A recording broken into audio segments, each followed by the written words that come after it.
What's up, everybody? Welcome to another edition of Josh Talks. Joining me this week, he is a journalist, Emmy Award-winning journalist, I might add, and he's also the voice of NWA Powerrr, Mr. Joe Galli. How are you, sir? My old friend, lovely to talk to you. How are things in Southern California? At least the weather's got to be nice, right? We could talk about how nice the weather is, maybe. The weather is. To go out into it. I can walk outside, however, it's so damn hot. I would normally stay in anyway right now because we're well in the 90s in April. How's it going down where you're at? It's lovely. I mean, just before doing the Skype interview, I was out by the pool trying to catch a nice tan, and things are going pretty good out here. I like your introduction to me. I moved my Emmy statue over by my sink over there, which is not where it normally is, but if you got it, you got to flex I see it, right? So you always have to show it off. Wherever I do these interviews, I want to make sure I get that, and I got a whale on top of my fridge that people seem to like. So I try to get those things in frame. If my cat jumps in, that's always good. Everyone likes it when the cat kind of interjects themselves. So we'll see if that happens. Ron, knock it off. Sorry, she's messing with the tablecloth. That's why it's shaky. Yeah, I've got a cat named Megatron, and she lives up to her name. What's the most nonchalant way you've brought up the Emmy to someone? Nonchalant. I'm pretty blatant about it. I'm gonna bring it up to anybody. So it's one of those things where it's like, you don't need to flex it too much. And honestly, if anybody's gonna bring it up, it'll be like my mom in conversation if we're out, and the few times that I'll be able to see her because she lives in Southern California. But she'd bring it up, especially when I was single. If there was a pretty server that we had, she'd be like, "Oh, look at my son. He's single. He's an Emmy winner, So she'll put me over, and then I got to just kind of roll with it. Well, along with being the Emmy winner, you are right now the voice of the National Wrestling Alliance. How does that sink in when you hear people say that? There's two parts of it. One, I feel it's a little disingenuous because I'm not the only voice, but it's also how Dave Lagana and Billy Corgan have presented me. Like, that's the title they bestowed upon me. I didn't take that title. I feel, part of me feels like I'm not just the only voice. Ron, relax. Sorry. So you've got you got Stu Bennett, obviously my commentary partner, who does that. We've got Sean Mooney, we got Dave Marquez, Kyle Davis. There's all these people who have all of these voices. Speaking of Dave Marquez, I keep flipping up because he keeps messaging me right now because he wants to do one of these. He wants to do the show. Things. He wants to be on the show too. I get it. I get it. He does too. It's cool. It would make a really neat business card if I could get one. So, and hand that out. But Dave, stop messaging me. So it is really cool, and it's. I feel super fortunate to have that role, and I can't honestly wait to get back to doing, actual pro wrestling when it's safe to do so, when we can have a crowd and we can do it in the way that you want to experience professional wrestling. In the interim, there's probably going to be some stuff that's pretty similar to what we're doing right now to try to make content and drive storylines and to keep people interested. Yeah, and you mentioned all these other, great names in announcing and commentary that Sean Mooney, Dave Marquez, Stu Bennett, amongst them, previously with Jim Cornette as well. Has there been any one specific that you feel has really helped elevate your game as play-by-play commentator? Well, in the very, very beginning, it has to be Dave Marquez. Working with him and getting my start at Championship Wrestling from Hollywood and listening to his coaching and the other people there, the other producers that were there, they're coaching for it as well. So that's definitely for that initial first step to try to give me sort of what Dave wanted is what Lagana and what Billy Corgan wanted was more of a Gordon Soley style sort of person. So I had to kind of change my style to be like that, but not a copy of that because you can't copy that anyways. It'd be the same as trying to do an impression of Jim Ross. Like it won't ever come off as legitimate. So you just try to work with what you have there. But I think what's great is all of the people that I've done commentary with, I've learned a lot from them, whether it was for the years that I was working, sitting next to Johnny LaQuasto, or, or just the few months that I was with Stu Bennett and everybody that's in between, including guys like Stu Stone, who's out of the wrestling business, making movies up in Canada right now. But Stu Stone's fantastic. I mean, he's one of the most over-the-top, best color guys out there. He could be a manager anywhere. He's fantastic. He's so quick, and he knows the business so well. He understands storytelling so well. And that's what I loved working with Stu Stone the few times that I got to do that. And then you learn from guys like Todd Kennelly, who's still over at Championship Wrestling Bollywood and was on Impact for a number of years and stuff like that. So I think I've been fortunate enough to be in a position where I tend to have good chemistry with almost everybody that I've worked with to do commentary, especially people who do have either a broadcast or a performance background that's not necessarily pro wrestling. You get some guys out there that are workers that move into that color commentary, and sometimes it just doesn't translate, and they're too busy putting themselves over versus putting the show over.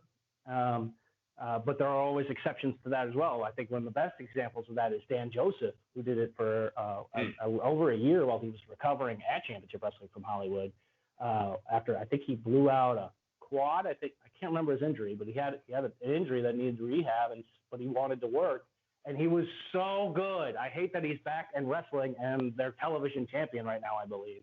Like, I'm so happy for him because I know that's what he wants to do. But on the other part, as the broadcaster, I was like, oh my God, he was so funny, and he was so smart, and he played that perfect counterbalance. He was the salty with the sweet, and it worked out really well. So, but working with so many great people in this industry, I've been so fortunate, like working with so many great people, and you learn from all of them. Making the transition from being, a broadcaster journalist on the news to then working as a professional wrestling commentator, what's been the easiest transition? What's been the most difficult?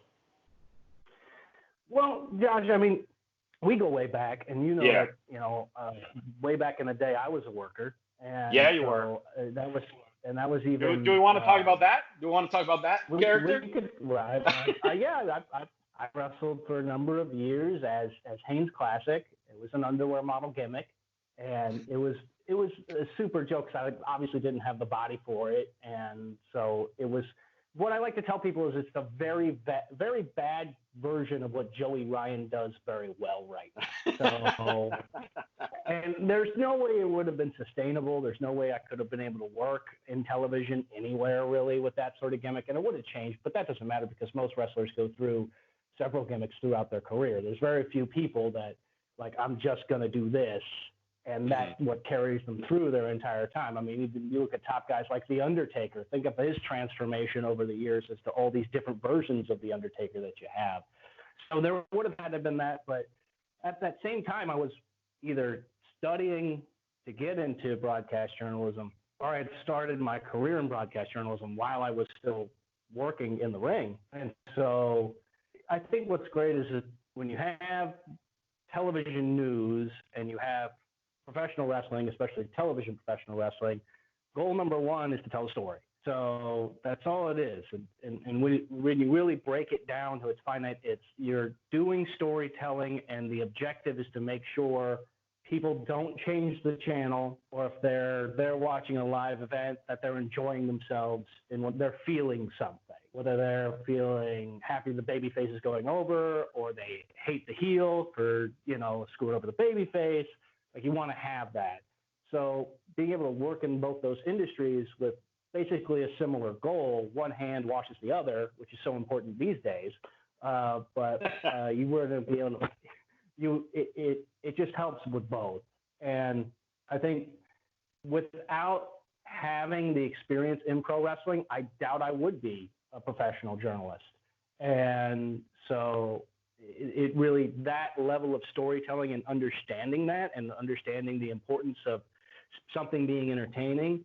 And I think that's the trouble that you see right now. We're doing so much stuff on COVID-19 in the journalism industry. It's hard to find ways to make it to where it's entertaining and it's not just sadness and number crunching, because there's so much just data stuff, and you see it, I'm sure, every day if you turn on your local news. The first 3 minutes is here's the numbers around the world, here's the numbers in the state, here's the numbers in the city, and all sorts of stuff. But what people are waiting for is a story, like something that they can talk about with their family, something that they're going to remember. And that's what you want to be able to do with my story that's going to be live at 5 on NBC, and also with what's going to happen on NWA Powerrr. Right. No, I gotcha. So with that, being that you're coming from this background into the NWA locker room, you have an Emmy award. You have Billy Corgan there, who's got Grammy awards. I mean, is there anyone back there that, like, did they get any type of intimidation, being like, oh, well, this guy's main evented on all these top wrestling companies around the world. This guy won Grammys. This guy's got an Emmy. I mean, do you feel like anyone's been intimidated, or does everyone just really gel together like a good team backstage? We say this a lot, and you hear it with all these other companies out there that, we're a family. And I really do feel that way with the NWA. And, my Emmy is like, it's a local news Emmy from Market 147. And it's still an Emmy. The same as the Emmy. It's not the same as, when you watch the Emmys, it's not the same as that. It's the same size. There are thousands and thousands of people that have a statue that looks like that. And in all honesty, if you just wanted to buy a statue and tell people you won one, I don't think anyone would ever background check it. So you could spend $400 and get a legitimate Emmy statue and stick your name on it with a Sharpie, and you could put yourself over. But I'll tell you one thing. I was intimidated, or maybe a little starstruck-ish when I first met Billy Corgan, when he first came to Championship Wrestling from Hollywood, because it's Billy effing Corgan. Sure. And, I grew up on that music. I actually owned, Smashing Pumpkins CDs as a teenager, and then boom, here he is watching our show. And then the first thing he goes, oh man, Billy Corgan's gonna be here, it's super cool. And then the second thing, he comes, and I had never been to a Smashing Pumpkins show, and that dude is huge. Like he's like 6'3", maybe 6'4". Like, good God, I thought all rock stars were like, Eddie Van Halen at 5'1", but like he's just this presence. And you're like, damn, like, why aren't you working, in the ring? So that was then. And so that was when you first see him walking around at the Ocean View Pavilion. But going forward into now at NWA Powerrr, like working with guys, that like Stu Bennett that have been there forever. I mean, working with Jim Cornette. Jim Cornette was a little bit too. When I first met him, we were going to do the 70th anniversary show. And even before then, what he wanted to do is he wanted to talk to me on the phone and just go over a little bit to try to get a feel for what the chemistry may or may not be between us. And so that was good. I like that we did that too. Ron, I swear, hold on. You want to meet Josh? Yeah, you want to meet Josh? Bonus interview.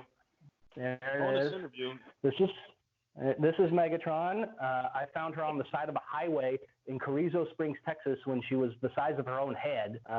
You were crossing the highway. I think somebody might have thrown her out of a car. And so I rescued my baby. I know she's going to bite me. I can feel it. She's tensing up, so you have to go. Very aggressive. So I was starstruck when I met Ron on the side of the highway in South Texas near the border. As you should. But with NWA, we have huge names that people know in the wrestling business there. You guys like Stu Bennett. I mean, he's main event guy at WWE. Ken Anderson, another main event guy that's there from WWE. Like these guys that were, important wrestling moments throughout their careers and or throughout modern history of wrestling. And then we have a lot of the legends that still come by. I mean, when you start seeing Magnum TA, for instance. I mean, if you're into pro wrestling and you're into that time period, where it's like, holy crap, it's Magnum TA is here, and like, that's super dope. And so we have that connection with so many people from the past and the present, and we're making it into something that's for the future. And I think everybody's pretty open and pretty chill. I mean, here's another great example: the Rock and Roll Express. Yeah. I mean, it's Ricky Morton and Robert Gibson, and I feel like I wasn't super starstruck when they first started to come in, and especially when we were doing the tapings out of GPP Studios. But I could kind of feel it from some of the younger talent that was there, especially if they were tag team specialists that like, oh my, this is the Mount Rushmore of tag teams. They're on it, you know?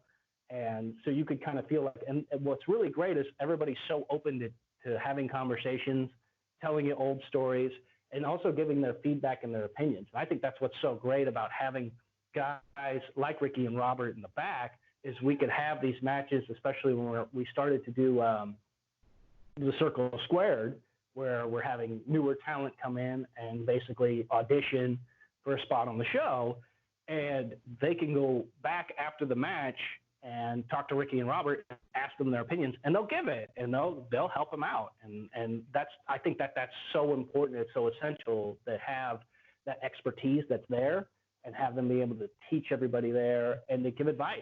And Ricky and Robert have helped me out too, because I'll ask them questions on stuff. And obviously they've talked to every commentator that existed at that time when they were, you know, and there's so much you can get from them with their level of experience. We're talking about a lot of, like, you know, the legendary guys, or the guys that everyone really knows that appear on NWA Powerrr. What about the up and coming, the new people? Like, who do you feel is the most intriguing younger, I guess I could say, talent? Like, as far as someone who, you know, some people might know a little bit, but very soon we're going to know really well. Because I have my answer to this as far as who I see on Powerrr, but I'm curious, being that you're there all the time, who you think? Well, you know, that is a long list. We do have a lot of good talent out there that was not given an opportunity in other places and that have really shown very, very, very well in our venue. Excuse me, that's the Topo Chico talking. You could have said that was Megatron. I mean, you could have blamed it on the cat. I could have blamed it on the cat. Just cover it. I think if you look at both sides of the locker room, you know, you're going to see stuff. I mean, where you've seen the storyline that we've had with Camille. That's my answer to it. I think she is a star. I think she is an absolute star. She is. It's unquestionable, and I think what we've really built her is this juggernaut powerhouse. And you're going to start seeing, once we get the ball rolling on this sort of stuff, I mean, I think everybody's dying to see, you know, Camille versus Thunder Rosa for the championship. And I mean, Thunder Rosa is another good example. I mean, she had exposure on a number of television programs, but she really kind of like this huge groundswell of support really started when she came to NWA and joined at that Molina faction and worked that angle and then became the champ. And then on the men's side, you got guys like Ricky Starks. And, you know, Ricky Starks is one of those guys that, you know, if you went to some of the bigger corporations out there, probably wouldn't get such a big shot because he's not the tallest guy in there, but he's talented, he can talk, and he can work. And the angle that that just started to bloom between him and Zicky Dice with the television championship, once again, like, hold on, folks. When we get things rolling again, you're going to see some really great stuff from those two. And I mean, Zicky Dice, I've known for a number of years. I think you have as well. I mean, he's a SoCal guy, or at least he works at SoCal a lot. And, you know, I've known Zicky for over half a decade at this point. And what he has become with this character that basically time traveled from 1986 to now, and he's embraced it, and you believe it.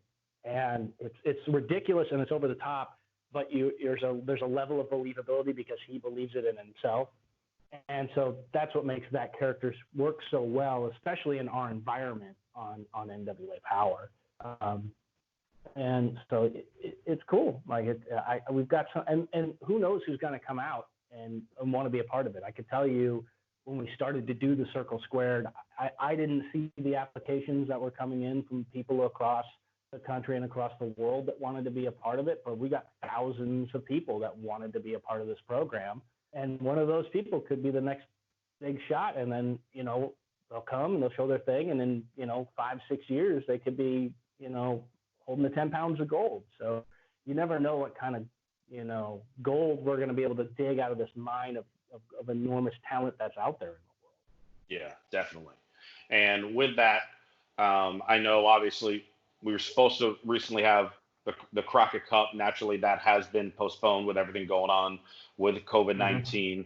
I know on the NWA YouTube channel, you recently read they filmed you reading a statement how we're hoping resume production and everything in June.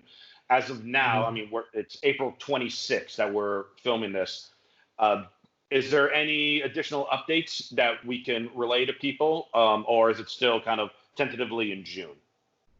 I think we're still hoping for June, and like I said, I mean, you see it every day. The stories keep evolving, the numbers keep changing. What municipalities are willing and are going to allow people to do is evolving, and I think we film in Georgia, which I feel is going to be one of those places. Like a lot of these southern states, it's probably going to open sooner than what you would see in New York or California or Washington State.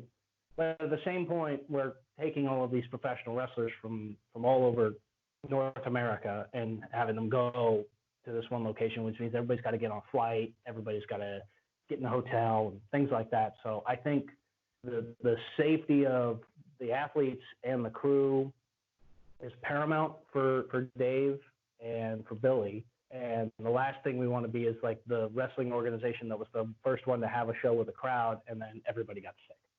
So I'm still hopeful for June. It would not surprise me if it got pushed a little bit further back. And if it does that, I can't fault them for doing it. You know, you have to walk the walk. You can't just talk the talk. We're like, oh, safety's the number one priority. We don't want you to take unnecessary risks. We don't want you to You have to walk the walk. And if that means waiting a little bit longer and even coming back after some other stuff has already, started to get the ball rolling and have shows with people. But if our top leadership isn't quite comfortable with it, then they're not quite comfortable with it.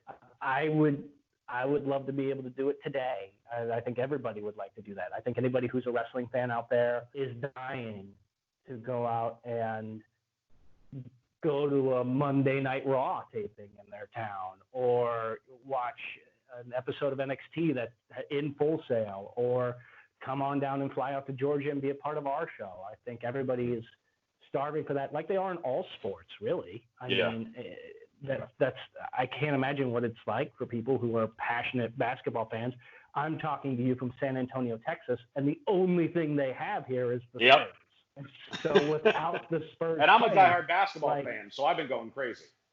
Exactly, and so when you have this community where like that everything sports is revolved around what's happening at the AT&T Center, and there's nothing happening there except for COVID-19 testing, which they're doing in the parking lot. It's hard on everybody, and everybody wants to get things back. And I would love it if it's June, and if the doctors say it's cool, then it's cool, and then I'll support that. But if Billy and David and they want to go ahead and we'll wait a little longer, then we'll wait a little longer, and when things come back, things will come back. So I think what's really great is you're seeing a lot of content from a lot of our performers that are doing a lot of Facebook Lives and Instagram stories. Thunder Rosa has a very fun TikTok, which I've done a couple of videos with her as well. You can follow all of them, and I think what they're all doing the right thing, and they're trying to keep their sanity, and they're also trying to stay in shape, which is difficult when you're a pro wrestler. And, if you want to stay, super jacked, it takes a gym. If you want to be built like Tom Latimer, you got to be able to clang and bang with their weights. And they're all making do with the situation. And I think that they're actually doing a lot of demonstrations on how you could stay healthy and you could stay fit. And that helps keep people's sanity, and it also gives them a little content so you don't forget about them. But, I hope things come back as soon as they can. But it's just going to be what it's going to be. And we'll see when we get there. I wish I had more information. I would love to break that information on this program that this is the date, this is the time, here you go, and then all the dirt sheets can run with it the next day. But I just don't have it, man. I wish I did. Right. Well, I love the fact that, while you guys are gunning for a specific date, obviously you're wanting to stay safe and protect not just the fans, but of course all the talent and everything, which I think is very noble. Because let's be honest, there are some places that you could question that, but it's good that the NWA is, looking out for them. And when you do come back, I feel like you should use some leverage and get Megatron a title shot. I don't know. I mean, I feel like you can do that. Anything is possible in pro wrestling, that's for sure. Well, Joe, this has been awesome, but we should wrap this up because I know you got Dave Marquez bugging you to do more interviews. But I appreciate you taking time, talk with me first. How can people keep in contact with you as well as get other updates regarding the NWA? If you want to keep up with me, the easiest thing is to do it on Twitter. My Twitter handle is Joe Galli News. I also post a lot of stuff to my Instagram, which is just my name, Joe Galli. And then for the NWA, if you want to keep up with them, just at NWA on Twitter is a good thing. We also have if you go to nationalwrestlingalliance.com and sign up for the email list, we actually do, everything gets announced there first. So if you want to be one of those people that wants to be the first to know, that's the best way to do it. If you would like to help support some of the professional wrestlers and the staff that are not working right now, because as you can imagine that we do have people who are full-time professional wrestlers or full-time entertainment crew, and they're struggling right now. They're on unemployment. They're dealing with the same things that a lot of people are. So if you are an essential worker like myself, and you can go out there and you're still working and you have a little bit of money to give, and you want to treat yourself to something nice, you could buy a sweatshirt like this. They're just back in stock. And all of that money is going directly to the groups of performers and the people who work at the National Wrestling Alliance who are not working right now. So if you want to go ahead and help support them and also get some cool swag, maybe go ahead and do some Christmas shopping ahead of time, get a cool hat. We actually have NWA bandanas. So if you have to wear a mask somewhere, you could wear one that says the NWA logo on it. And all that money is going to help people who you love and are entertained by you.